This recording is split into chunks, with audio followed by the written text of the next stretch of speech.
ಸೈಯದ್ ಮದನಿ ಕನ್ನಡ ಶಾಲೆಯ ವನ ಮಹೋತ್ಸವ ಮತ್ತು ಮಂತ್ರಿ ಮಂಡಲದ ಈ ಕಾರ್ಯಕ್ರಮದಲ್ಲಿ ಭಾಗವಹಿಸಿದ ಎಲ್ಲ ಗಣ್ಯರಿಗೆ ನಮಸ್ಕಾರಗಳು. ಮತ್ತು ವೇದಿಕೆ ಮುಂಬ ಇರುವ ಎಲ್ಲ ನನ್ನ ಸಣ್ಣ ಪುಟ್ಟ ಮಕ್ಕಳಿಗೆ ಕೂಡ ನಮಸ್ಕಾರಗಳು. ಹೇಗಿದ್ದೀರೆಲ್ಲ?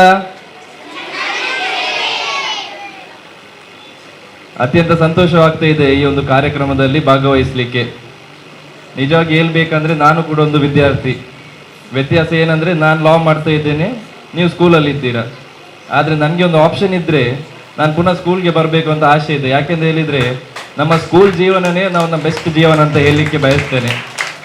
ನೀವೆಲ್ಲರೂ 10ನೇ ಕ್ಲಾಸ್ವರೆಗೂ ಪ್ರೀತಿ ವಿಶ್ವಾಸ ಸೋದರತೆ ನೀವು ಮಾಡುವ ಫ್ರೆಂಡ್ಸು ಅದು ನಿಮಗೆ ಯಾವ ಡಿಗ್ರಿ ಕಾಲೇಜ್ ಆಗಿರಲಿ PU ಕಾಲೇಜಲ್ಲಿ ಸಿಗಲಿಕ್ಕೆ ಕೂಡ ಸಾಧ್ಯವಾಗಿರಲಿಲ್ಲ ಅಂತ ಹೇಳಲಿಕ್ಕೆ ಬಯಸ್ತೇನೆ.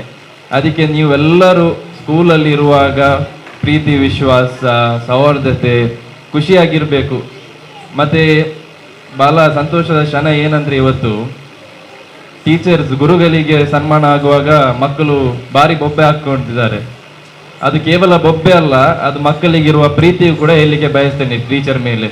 ಯಾಕೆಂದ್ರೆ ಹೇಳಿದರೆ ಅವ್ರು ಕೇವಲ ನಮ್ಮ ಶಾಲೆಯಲ್ಲಿ ಇರುವ ಗುರುಗಳು ಕೇವಲ ಒಂದು ಟೀಚರ್ ಅಂತಲ್ಲ, ನಮ್ಮ ತಂದೆ ತಾಯಿಗೆ ಯಾವ ಸ್ಥಾನ ಕೊಡ್ತೀವಿ ನಾವು ಜೀವನದಲ್ಲಿ ಅದೇ ಸ್ಥಾನ ಅವರಿಗೆ ಕೂಡ ಇದೆ. ಯಾಕೆಂತ ಹೇಳಿದರೆ ನಮ್ಮ ಅರ್ಧ ದಿನ ನಮ್ಮನ್ನು ನೋಡ್ಕೊಳ್ಳೋದೇ ಅವರು. ಒಂದು ಕ್ಲಾಸಲ್ಲಿ ಒಂದು 30 ಮಕ್ಕಳು ಇರ್ಬೋದು, ಆದರೆ ಕೂಡ ಎಲ್ಲರನ್ನು ಅವರ ಸ್ವಂತ ಮಕ್ಕಳ ಥರ ನೋಡಿ ಎಲ್ಲರಿಗೂ ಖುಷಿಯಾಗೋ ರೀತಿಯಲ್ಲಿ ಎಜುಕೇಷನ್ ಆಗಿರ್ಬೋದು, ಅವ್ರಿಗೆ ಏನು ನೋವಾಗಿದ್ರೆ ಕೂಡ ಎಲ್ಲದಕ್ಕೆ ಕೂಡ ಒಂದು ಗುರು ಇರುತ್ತೆ ಆ ಕ್ಲಾಸಲ್ಲಿ. ಅದಕ್ಕೆ ಎಲ್ಲ ಟೀಚರ್ಸ್ ಇಲ್ಲಿ ಇರುವ ಎಲ್ಲ ಟೀಚರ್ಸ್ಗೆ ಕೂಡ ನಾನು ಅಭಿನಂದನೆ ಸಲ್ಲಿಸ್ತೇನೆ. ಯಾಕೆಂದರೆ ಇದೊಂದು ವಿದ್ಯಾಸಂಸ್ಥೆ ನಡಿಬೇಕಾದ್ರೆ ಆದರೆ ಬೆನ್ನೆಲುಬಾಗಿ ನೀವುಗಳು. ಮತ್ತು ಇನ್ನೊಂದು ಖುಷಿಯ ವಿಚಾರ ಏನಂದರೆ ಇಲ್ಲಿ ಎಷ್ಟು ಹುಡುಗರು ಇದ್ದಾರೆ, ಅದಕ್ಕಿಂತ ಜಾಸ್ತಿ ಹೆಣ್ಮಕ್ಳು ಕೂಡ ಇದ್ದಾರೆ. ಅದೊಂದು ದೊಡ್ಡ ವಿಷಯ ಅಂತ ಕೂಡ ಹೇಳಲಿಕ್ಕೆ ಬಯಸ್ತೇನೆ. ತುಂಬ ಜನ ಹೇಳ್ತಾರೆ ನಮ್ಮ ಕಡೆ ಎಲ್ಲ ಹೆಣ್ಮಕ್ಕಳಿಗೆ ಶಾಲೆ ಕಲಿಸಿದಿಲ್ಲ, ಅವರೆಲ್ಲ ಬಂದು ಇಲ್ಲಿ ನೋಡಬೇಕು ಒಂದ್ಸತಿ, ಆವಾಗ ಅವ್ರಿಗೆ ಎಲ್ಲರೂ ಗೊತ್ತಾಗ್ಬೋದು ಅಂತ.